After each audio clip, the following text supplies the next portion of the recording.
Imagine a school bus, the last place you'd expect anything terrifying to happen. It's supposed to be safe, familiar, but sometimes what rides with you isn't a student or a driver. It's something else entirely.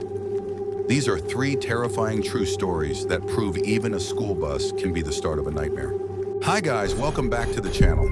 In today's episode, we're diving into 3 chilling and real encounters that all took place on or around school buses. Whether you're a student, a parent, or just remember those rides from your own past, these stories will make you think twice about stepping on board. Let's get into it. Story 1, The Girl in the Wrong Seat by Damien Cole. My name is Damien Cole, and this story goes back to 2010, when I was in 8th grade living in a small town just outside of Akron, Ohio. Our school district was tiny, just 1 middle school, 1 high school, and about a dozen school buses that ran through quiet neighborhoods every morning like clockwork. I rode bus number 43 every day for 3 years, and by the time this happened, I knew every kid on that route, every stop, even the way the driver tapped the brakes before turning onto the main road. It was a small, familiar routine, the kind you never expect to be disrupted. But that's what made what happened so deeply disturbing, because the moment something changed, it was obvious. And it didn't feel like something that was supposed to happen. It was late October when it began, one of those damp, foggy mornings where the air feels too thick and your breath fogs up the windows just by leaning close. The bus was already waiting when I got to my stop, headlights glowing like yellow eyes through the mist. I stepped on board, said the usual morning to Ms. Ruth, our bus driver, an older woman with big glasses and a calming voice, and headed toward my usual seat near the back, 4th row from the end, aisle side. But that morning, as I made my way down the aisle, something felt off. It wasn't the fog or the quiet or the weird chill in the air. It was a girl I had never seen before, sitting 3 rows ahead of me on the left-hand side by the window. She stood out immediately. Her clothes were old-fashioned, like really old. A pale blue dress that looked like it belonged in a black and white movie, buttoned up tight to the neck. She had long, jet-black hair that hung straight down, and her skin was so pale it almost looked gray in the early morning light. But what struck me most was that she looked wet, like she'd walked through a rainstorm without an umbrella. Her hair clung to her face and shoulders, and her dress had that soaked-through texture like she'd just climbed out of a lake. But it hadn't rained. There was only fog. None of the other kids reacted to her. No one said hi. No one asked who she was. And that was strange. On a small route like ours, a new face would have sparked questions, maybe even teasing. But it was like no one else noticed her. I sat in my seat and kept glancing forward, watching her. She didn't move, just stared out the window with her face turned slightly toward the glass. At the next stop, a girl named Stephanie, who always sat in that exact row, paused in the aisle, frowning. "That's my seat," she said. The new girl didn't respond, didn't blink, didn't even turn her head. She just sat there, still as stone. Stephanie looked confused for a second, then sighed and sat a few rows back instead. The rest of the ride was unusually quiet. The same thing happened the next day, and the day after that. The girl was there, in the same seat, same soaking wet clothes, same blank stare. Never blinked, never moved. She never got off at school either. I watched closely, but each time the bus pulled into the drop-off loop, she remained seated. I waited once until everyone else had exited before stepping off, and when I turned to look back through the windows from outside, she was gone. I decided to ask Ms. Ruth. I caught her one morning while climbing onto the bus. "Hey," I said casually, "who's the girl who's been sitting up front lately?" She blinked at me like I was speaking a different language. "What girl?" I pointed toward the exact seat. "The one in the blue dress? She's been there all week." Her face darkened slightly. "Damien, that seat's been empty all year." I stared at her. "No, it hasn't." She frowned. "You feeling okay?" I nodded, sat down, and didn't ask again. But that day on the bus, I sat across the aisle from the girl. I don't know why, I just wanted to know more. I stared at her profile, tried to catch her eye, but she didn't even flinch. And then, without turning her head, without moving a muscle, she spoke. Her lips barely parted, but I heard it clearly. "Don't get off today." My stomach dropped. It wasn't just what she said, it was how she said it. The voice didn't sound like it belonged to her. It sounded echoey, distant, like it was coming from far away and being funneled through her mouth. I sat frozen the entire ride. When we pulled up to the school, I stayed in my seat. So did she. Kids got off. Ms. Ruth looked back at me and raised an eyebrow. "You not feeling well?" I shook my head. "Just waiting." She shrugged and went back to watching the drop-off line.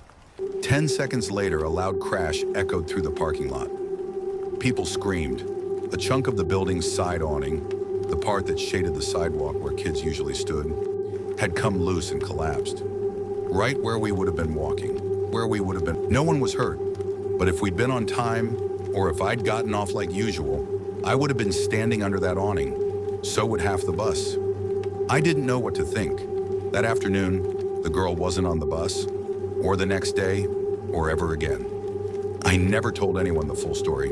Not my parents, not my teachers. Only now, more than a decade later, do I even feel comfortable writing about it. Because sometimes I wonder if she was real, and sometimes I wonder if she wasn't. But even now, when fog rolls in and the world turns gray, I can still see her, in my mind, 3 rows ahead, looking out the window, waiting for me to listen. Story 2, Route 12 by Ashley Grant. My name is Ashley Grant, and for almost 10 years, I worked as a school bus driver in rural Tennessee. It wasn't the kind of job people dream about, but I liked it. I liked the routine, the early mornings, the quiet roads, and the way the kids, despite their noise and drama, became familiar. Every day had a rhythm, same routes, same stops, same kids. And for a long time, I found comfort in that predictability. I drove Route 12, which wound through back roads, past cornfields, old barns, and stretches of thick pine woods. It was mostly flat, easy driving, except for one bend in the road I hated. There was a sharp curve near the old cemetery at Bell's Hollow. You wouldn't even notice it if you weren't looking for it. Just a sagging wrought iron fence choked with vines and rust, hiding crooked headstones and a collapsed mausoleum behind a wall of pine trees. Most days we passed it without issue. But I swear to you, every time we did, the bus got quiet. Even the loudest kids, rowdy middle schoolers with too much energy, would suddenly stop talking and stare out the windows as we rolled by. I used to joke to myself that the curve had some kind of spell on it. I never told anyone, but I always felt like I was being watched whenever we passed it, and not by animals or people, something older, colder. The real nightmare happened during a late October storm. The kind of rain that drowns the roads when you can't see more than a few feet ahead and every tree branch looks like it might snap. I was behind schedule. The roads were flooded in places, and I had to take it slower than usual. Visibility was awful, and the sound of the rain pelting the metal roof of the bus was deafening. The kids were quieter than normal too, probably because of the storm. There was tension in the air, like all of us. Even the little ones could feel something was coming. I was about 5 minutes away from the cemetery bend when I saw him. A small figure on the side of the road, just standing there in the pouring rain.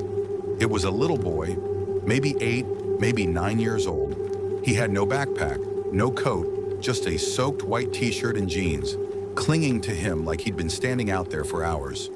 He was staring at the bus as I approached, unmoving. At first I thought maybe he was lost or had missed his ride. It wasn't uncommon for kids to walk if they missed the stop, though it was rare in weather like this. But something about him felt wrong. Not dangerous, just off. Still, I couldn't leave a child alone in the storm.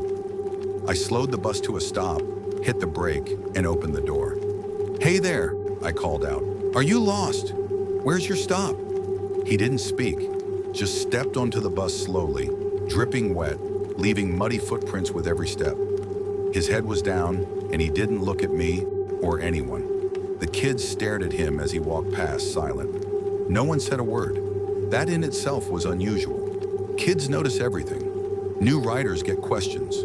But this boy, it was like they were scared of him, like they didn't want to speak first. He walked straight to the back and sat down in the very last row by the window. I drove on, glancing at him through the mirror. He didn't move. didn't look up, just sat there, hands in his lap, soaking wet and motionless.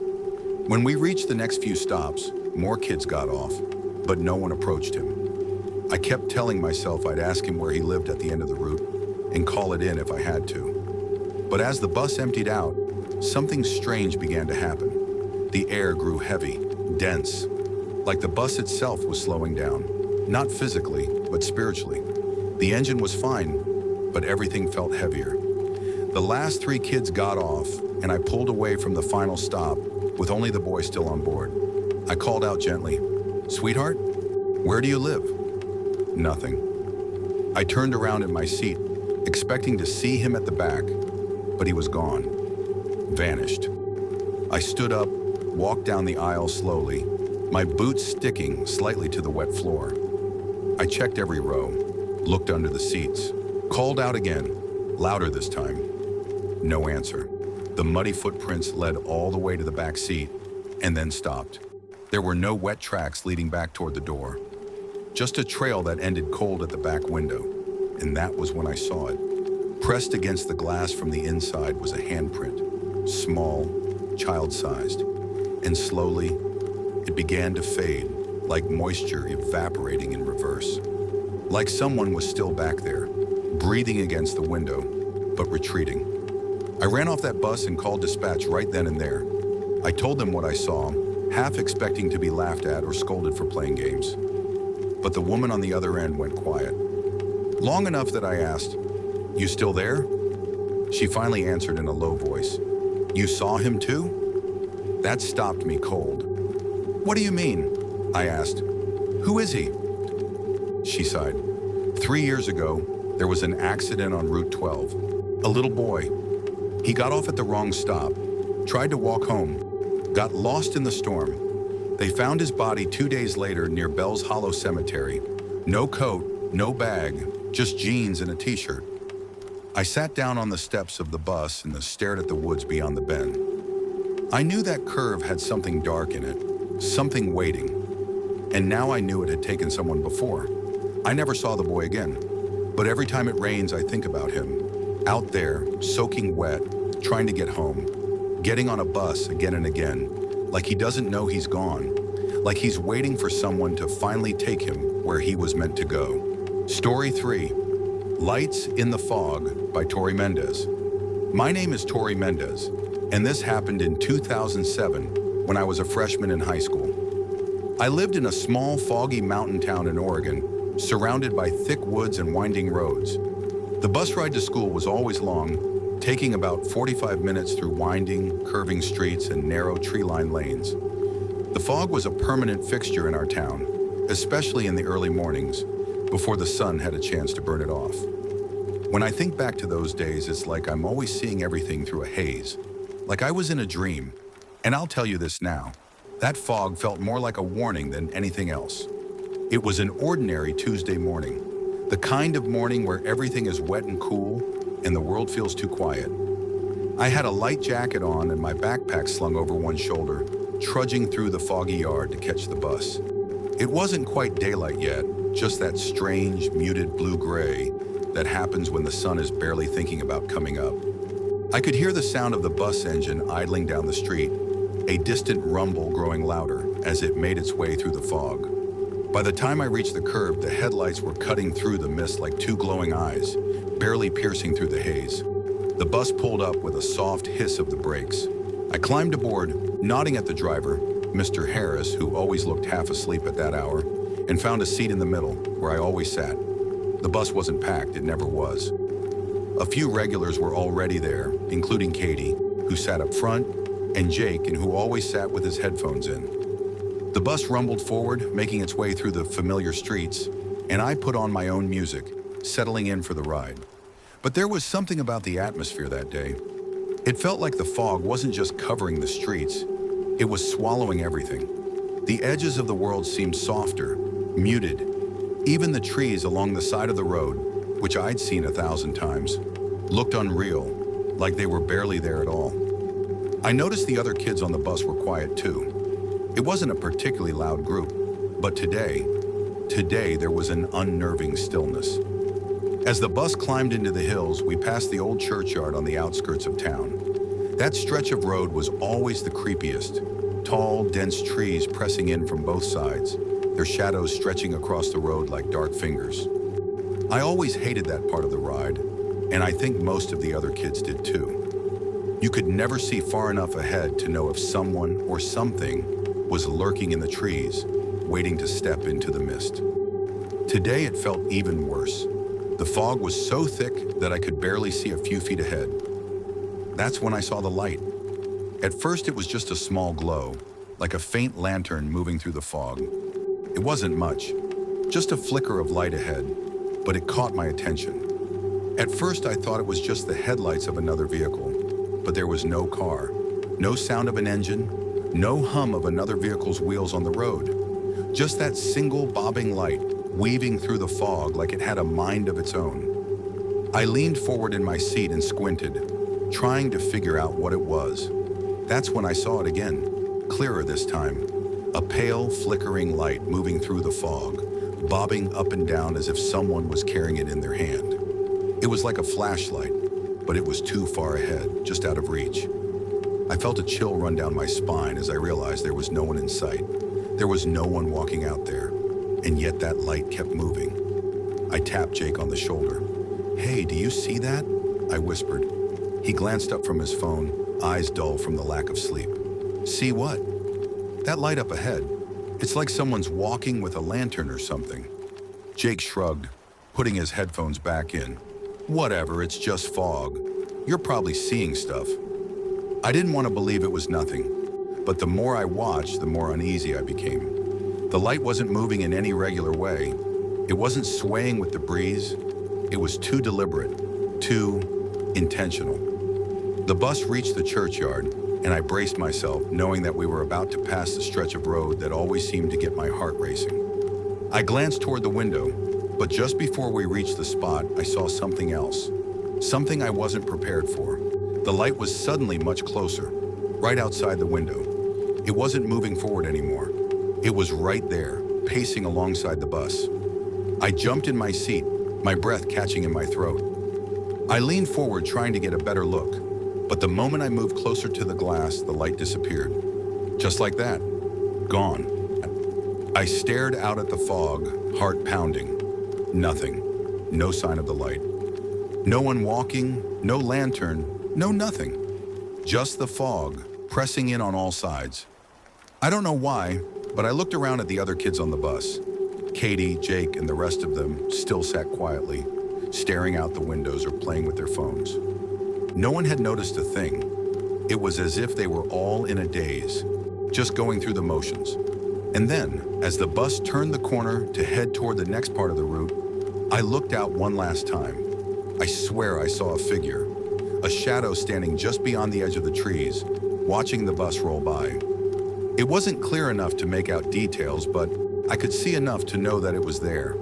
Tall, lanky, and standing perfectly still, just outside the edge of the road, hidden mostly by the fog.